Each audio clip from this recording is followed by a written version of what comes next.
Shalom Bapak Ibu yang terkasih dalam nama Tuhan. Bagaimana kabarnya? Puji nama Tuhan, kita masih diberi kesempatan untuk memuji, memuliakan namanya. Kita masih diberi kesempatan untuk mendengarkan dan merenungkan kebenaran firman Tuhan.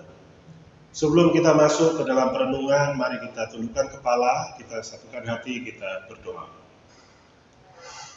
Bapa dalam surga, kami bersyukur Tuhan atas segala kebaikan-Mu, kemurahan-Mu dalam hidup kami. Kami bersyukur Bapa, Engkau sudah menjaga kami, memberkati kami. Kami bersyukur pada saat ini kami boleh merenungkan kebenaran firman-Mu. Kiranya Kau berkati setiap kami, Kau bimbing kami, Kau buka hati pikiran kami, agar kami dapat mengerti apa yang hendak Kau sampaikan pada saat ini. Berkati hamba-Mu ya Tuhan, yang penuh dengan keterbatasan, agar mampu menyampaikan isi hati-Mu kepada para jemaat. Berkati perenungan firman Tuhan ini ya Tuhan, dari awal hingga akhirnya. Terima kasih Bapa. Kami berdoa, bersyukur di dalam satu nama Tuhan kami, Yesus Kristus. Amin. Tema khotbah pada hari ini adalah Allah sumber pertolonganku. Diambil dari kitab Mazmur pasalnya yang ke-13. Mazmur pasal yang ke-13. Saya akan bacakan untuk kita semua. Demikianlah bunyi firman Tuhan. Untuk pemimpin biduan Mazmur Daud. Berapa lama lagi Tuhan Kau lupakan aku terus-menerus? Berapa lama lagi Kau sembunyikan wajah-Mu terhadap aku? Berapa lama lagi aku harus menaruh kekhawatiran-Kau dalam diriku dan bersedih hati sepanjang hari? Berapa lama lagi musuhku meninggikan diri atasku? Pandanglah kiranya, jawablah aku ya Tuhan Allahku. Buatlah mataku bercahaya, supaya jangan aku tertidur dan mati. Supaya musuhku jangan berkata, aku telah mengalahkan dia, dan lawan-lawanku bersorak-sorak apabila aku goyah. Tetapi aku, kepada kasih setiamu aku percaya. Hatiku bersorak-sorak karena penyelamatanmu. Aku mau menyanyi untuk Tuhan, karena Ia telah berbuat baik kepadaku. Berbahagialah kita semua yang mendengarkan, merenungkan, dan terlebih lagi yang melaksanakan kebenaran firman Tuhan dalam kehidupan sehari-hari. Bapak Ibu rekan-rekan yang terkasih di dalam Tuhan, ketika saya menyiapkan renungan ini, saya menemukan sebuah artikel yang cukup menarik. Artikel tersebut berjudul 7 cara untuk mengatasi masalah yang bertubi-tubi. Ditulis oleh seorang yang bernama Agus Dwi. Ketujuh cara tersebut adalah, yang pertama, berserah diri. Yang kedua, menemukan akar permasalahan. Yang ketiga, tidak membesar-besarkan masalah. Yang keempat, melihat dari sudut pandang yang lain. Kelima, berpikir positif. Keenam, berdoa dengan penuh keyakinan. Dan yang ketujuh adalah evaluasi diri. Artikel ini cukup bagus, dengan pembahasan yang ringan dan cukup lengkap. Dapat membantu siapa saja yang mendapat masalah yang bertubi-tubi. Sayangnya Bapak Ibu, saya secara pribadi kurang setuju dengan urutan penyusunannya. Dalam artikel tersebut, berdoa ditaruh di nomor yang ke-6. Sedangkan kita sebagai anak-anak Tuhan, kita sebagai orang-orang percaya, berdoa harus menjadi yang pertama dan yang paling utama. Setelah kita berdoa, baru kita cari akar masalahnya, kita berpikir positif, dan lain sebagainya. Tetapi bagaimana jika kita sudah berdoa dan terus berdoa, tetapi pergumulan hidup, permasalahan hidup tetap ada dan terus ada? Sudah berdoa, tapi pertolongan Tuhan tidak kunjung datang. Sudah berdoa, tetapi Tuhan tidak menampakkan wajahnya. Sudah berdoa, tetapi Tuhan seakan-akan tidak mau menjawab doa-doa kita. Ada seorang jemaat yang berkeluh kesah kepada pendetanya. Pak Pendeta, terkadang saya frustasi di dalam doa-doa saya. Bagaimana saya tidak frustasi, Pak Pendeta? Doa-doa saya tidak satu pun yang dijawab oleh Tuhan. Saya berdoa berseru kepada Tuhan setiap hari. Namun Tuhan tidak pernah merespon doa saya. Sepertinya doa saya terhambat oleh sesuatu. Bapak Ibu rekan-rekan yang terkasih di dalam Tuhan, ketika Tuhan tidak lagi menjawab doa-doa kita, apakah Tuhan sedang berdiam diri? Apakah Tuhan sedang menjauh dari kita? Apakah Tuhan sedang menutup telinganya dan tidak mau lagi peduli dengan kita? Jika demikian adanya, lalu apa yang harus kita lakukan? Apakah kita harus terus berdoa? Atau kita diam saja? Biarkan waktu yang akan menyelesaikan permasalahan kita. Apa yang harus kita lakukan, Bapak Ibu? Hari ini kita akan bersama-sama menggali keindahan dari Mazmur pasalnya yang ke-13. Dari seorang tokoh yang bernama Daud. Bagaimana sikap hati Daud ketika ia bergumul dengan Tuhan karena Tuhan tidak segera menjawab doa-doanya. Mazmur pasalnya yang ke-13 dibagi menjadi 3 bagian. Bagian yang pertama di ayat yang kedua dan yang ketiga adalah ratapan Daud kepada Allah. Berapa lama lagi Tuhan kau lupakan aku terus-menerus? Berapa lama lagi kau sembunyikan wajahmu terhadap aku? Berapa lama lagi aku harus menaruh kekhawatiran dalam diriku dan bersedih hati sepanjang hari? Berapa lama lagi musuhku meninggikan diri atasku? Suatu ketika Daud mengalami pergumulan hidup yang sangat berat. Dan di saat-saat penderitaan itulah Daud membuat sebuah mazmur, yaitu Mazmur pasal 13. Sebuah mazmur ratapan. Dalam mazmur ini Daud mengungkapkan isi hatinya, mencurahkan isi hatinya, mencurahkan kekecewaannya, ketakutannya, penderitaan. Semua dicurahkan kepada Tuhan melalui Mazmur pasal yang ke-13. Daud memulai ratapannya dengan menyatakan perasaannya yang paling dalam. Berapa lama lagi Tuhan? Berapa lama lagi? Daud yang kita kenal dekat dengan Allah. Daud yang kita kenal gemar memuji Allah. Kali ini ia goyah. Ia mencari Allah. Ia mencari dan mempertanyakan Allah. Allah yang dahulu menolong Daud ketika Daud bergumul dengan musuh-musuhnya. Sekarang Daud ditinggalkan sendiri. Daud mengatakan Allah telah melupakan dia dan menyembunyikan wajahnya. Wajah Allah yang melambangkan kehadiran Allah. Kehadirannya yang membawa berkat, kehadirannya yang membawa pertolongan. Dan ketika Daud tidak lagi melihat wajah Allah, ia merasa Allah menunda pertolongan.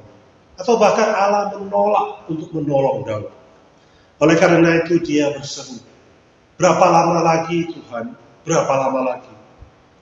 Daud bergumul ketika ia dikejar-kejar oleh Saul. Ia harus lari dari satu tempat ke tempat yang lain. Ia harus bersembunyi dari goa ke goa. Ia menghindari Saul yang berencana membunuh dia. Daud juga bergumul karena dia harus berhadapan dengan musuh-musuh bangsa Israel. Bahkan beberapa ahli memperkirakan kondisi Daud ketika menulis Mazmur ke-13 ini. Daud sedang sakit. Daud takut meninggal dunia. Bukan hanya tekanan-tekanan yang dari luar, tetapi dari dalam jiwanya. Daud pun menderita. Dengan pilu dia berseru kepada Tuhan, berapa lama lagi aku harus menaruh kekhawatiran dalam diriku dan bersedih hati sepanjang hari? Bapak Ibu yang terkasih dalam Tuhan, pernahkah Bapak Ibu merasakan kondisi yang seperti ini? Bapak Ibu bayangkan jika Bapak Ibu sedang sakit keras, dan hanya ada satu orang dokter yang dapat menyembuhkan sakit penyakit itu. Bapak Ibu datang ke dokter itu, tapi ternyata dokter itu menutup pintunya dan menolak untuk memeriksa dan menolong Bapak Ibu. Satu-satunya dokter yang bisa menyembuhkan meninggalkan Bapak Ibu ketika Bapak Ibu membutuhkan pertolongannya. Pengalaman inilah yang sedang Daud alami.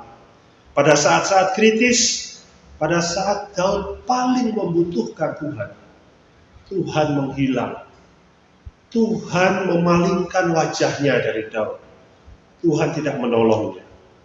Dan Tuhan meninggalkan Daud sendiri.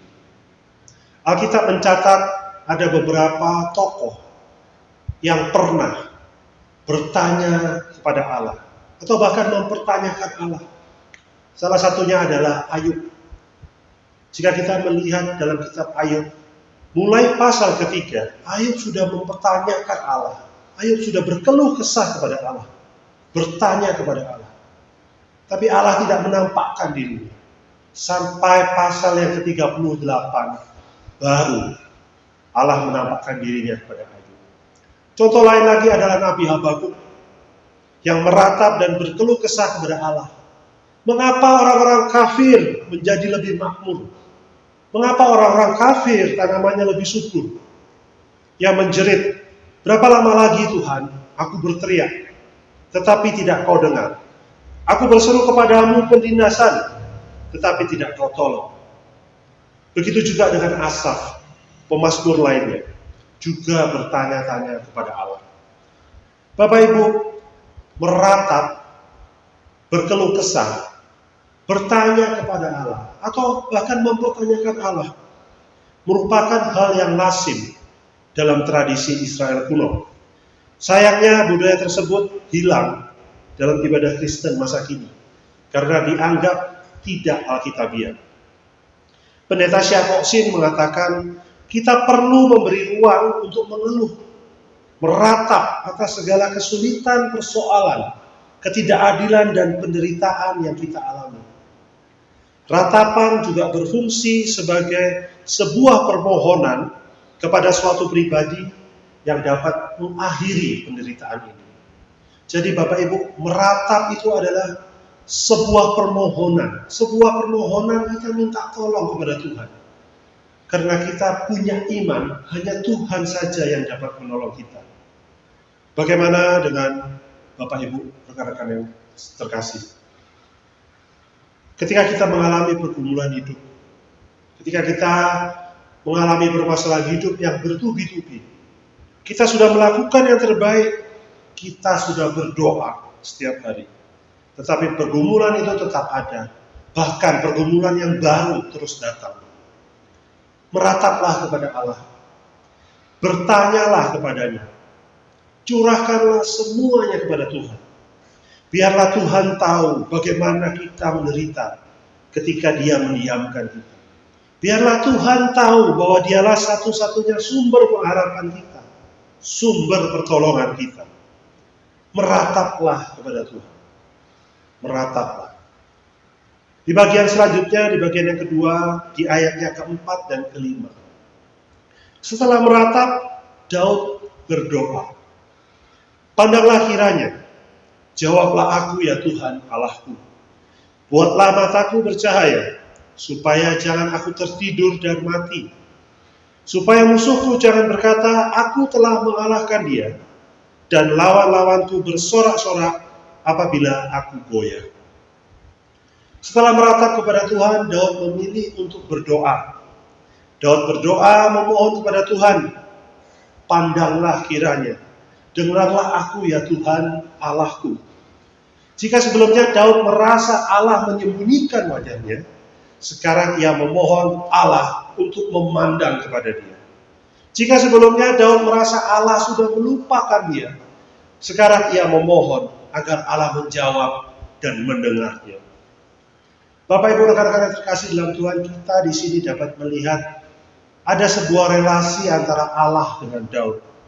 Kedekatan tersebut kita dapat lihat dalam ungkapan-ungkapan Daud. Pandanglah, jawablah, buatlah. Seperti seorang yang berani meminta sesuatu kepada orang yang sudah ia kenal. Seperti dia sudah kenal dekat. Bapak Ibu yang dengan rekan-rekan yang terkasih dalam Tuhan, Daud bagaikan seorang anak yang sedang memohon kepada ayahnya, menatap wajah ayahnya dan berkata, "Ayah, dengarkan aku. Ayah, tolonglah aku butuh pertolonganmu." Sebuah permohonan yang didasarkan atas sebuah relasi yang dekat. Lalu dengan penuh keyakinan Daud juga memohon, "Buatlah mataku bercahaya, supaya jangan aku tertidur dalam kematian." Mata yang redup menggambarkan kondisi orang yang sedang lemah, kondisi orang yang sedang susah. Mata yang redup juga menggambarkan mendekati kematian, seseorang yang mendekati ajalnya.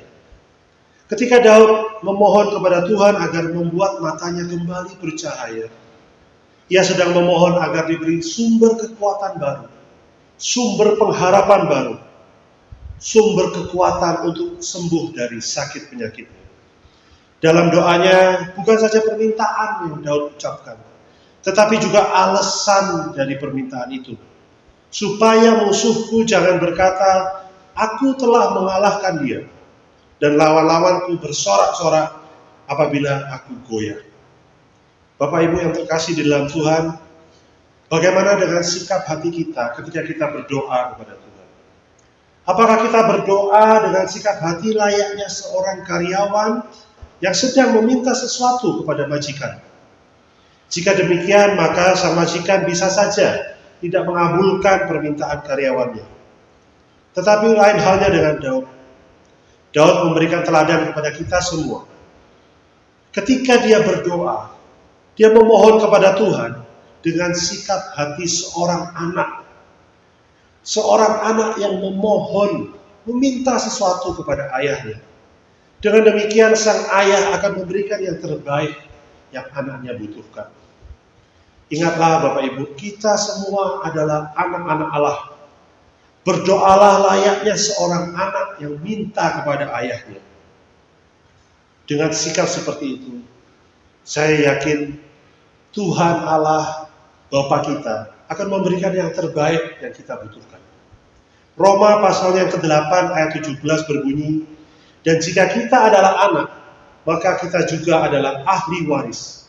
Maksudnya orang-orang yang berhak menerima janji-janji Allah, yang akan menerimanya bersama-sama dengan Kristus, yaitu jika kita menderita bersama-sama dengan Dia, supaya kita juga dipermuliakan bersama-sama dengan Dia. Sekali lagi saya ulangi Bapak Ibu, kita adalah anak-anak Allah, ahli waris kerajaan surga. Kita adalah orang-orang yang berhak menerima janji-janji Allah. Berdoalah dengan sikap hati seorang anak yang sedang menantikan janji-janji Bapaknya. Dan di bagian yang terakhir, di ayatnya yang ke-6, keyakinan Daud dan tekadnya untuk memuji Tuhan. "Tetapi aku, kepada kasih setiamu aku percaya. Hatiku bersorak-sorak karena penyelamatanmu. Aku mau menyanyi untuk Tuhan, karena Ia telah berbuat baik kepadaku." Daud menunjukkan keyakinannya kepada Tuhan. Daud menunjukkan tekadnya untuk memuji Tuhan. Bapak Ibu rekan-rekan yang terkasih dalam Tuhan, jika kita perhatikan pada awal-awal tadi, dalam penderitaannya Daud meratap. Lalu ia berdoa memohon kepada Tuhan. Setelah itu, sepertinya dia menemukan sumber kekuatan baru yang dapat membuat dia semakin yakin kepada Tuhan, percaya akan kasih Tuhan. Lalu dia bertekad untuk memuji Tuhan. Apa yang membuatnya begitu drastis dalam perubahannya? Menderita, berdoa, lalu dia bersuka cita. Keinginannya untuk memuji Tuhan meluap-luap. Apakah Daud sudah melupakan semua masalahnya? Apakah Daud tiba-tiba mendapatkan sebuah mukjizat yang membuat musuhnya lari meninggalkan dia? Tidak, Bapak Ibu. Daud menemukan sumber kekuatannya. Daud sudah menemukan sumber pertolongannya. Dalam khotbahnya, Pendeta Beni Solihin mengatakan, Daud sudah menemukan apa yang disebut dalam bahasa Ibrani Hesed Adonai, atau dalam bahasa Inggris God's unfailing love. Frasa ini mengandung makna loyalitas Allah terhadap sebuah perjanjian. Unfailing love, yang dimaksud bukanlah sekedar emosi semata, melainkan sebuah kesetiaan dalam kasih itu sendiri. Sebuah komitmen yang dijalankan dalam relasi kasih antara Allah dan umatnya. Daud menemukan kembali kasih setia Tuhan. Daud kembali diingatkan akan kebesaran Tuhan di masa lalu. Bagaimana Tuhan memilih bangsa Israel untuk menjadi umat. Bagaimana Allah membebaskan bangsa Israel dari Mesir. Membimbing, menjaga, mencukupkan ketika dalam penggembaraannya di padang gurun. Memberi kemenangan atas orang-orang Amon, Amalek, Moab, dan masih banyak lagi karya-karya Tuhan di masa lalu. Daud ingat kembali bahwa Tuhan adalah Tuhan yang penuh dengan kasih setia. Bapak Ibu yang terkasih dalam Tuhan, memori akan kasih setia Tuhan di masa lampau akan membawa sukacita yang baru, akan membawa tenaga yang baru. Sekali lagi Bapak Ibu, memori akan kasih Tuhan di masa lalu akan membawa sukacita yang baru, akan membawa energi yang baru. Jika saat ini Bapak Ibu sedang bergumul berat akibat dampak dari pandemi COVID-19 ini, jika saat ini Bapak Ibu atau orang-orang yang kita kasih sedang sakit dan tidak kunjung sembuh, jika saat ini Bapak Ibu sedang bergumul tentang karir, tentang ekonomi, tentang pekerjaan, bergumul dalam keluarga, masalah relasi, bergumul akan masa depan yang tidak jelas, bawalah semua penderitaan itu kepada Kristus. Merataplah Bapak Ibu. Ungkapkanlah semuanya kepada Tuhan, sumber pertolongan kita. Tuhan Yesus sudah menanggung semua penderitaan kita. Oleh bilur-bilurnya kita sudah sembuh. Oleh bilur-bilurnya Tuhan Yesus sudah membebaskan kita dari setiap masalah dalam hidup kita. Ia telah mati di atas kayu salib menggantikan Bapak, Ibu, dan saya. Yesus dan hanya Yesus satu-satunya sumber pertolongan kita. Tetapi tidak hanya meratap Bapak Ibu. Setelah meratap, berdoalah dengan penuh keyakinan.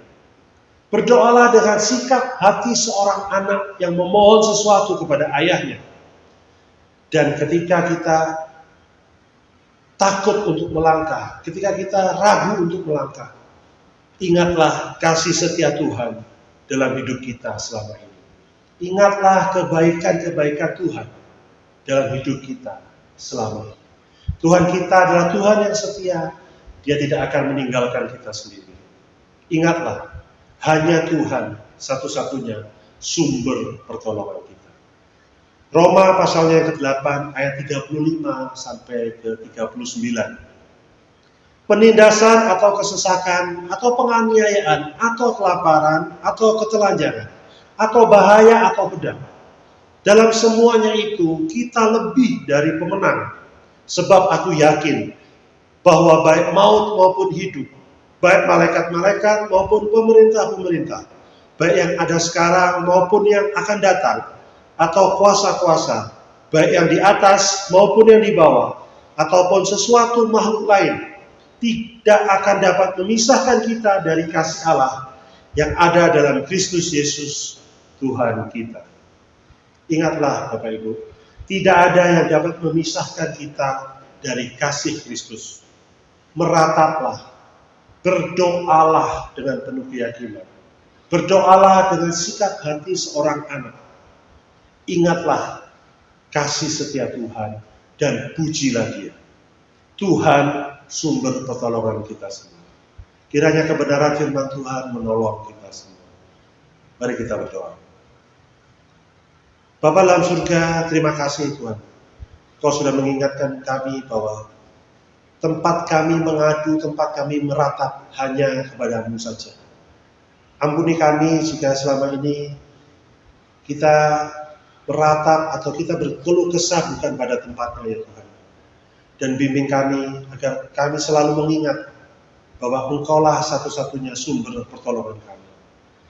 Ya Bapa, bimbing setiap kami agar kami semakin terus yakin akan pengharapan kami satu-satunya, yaitu Tuhan kami Yesus Kristus.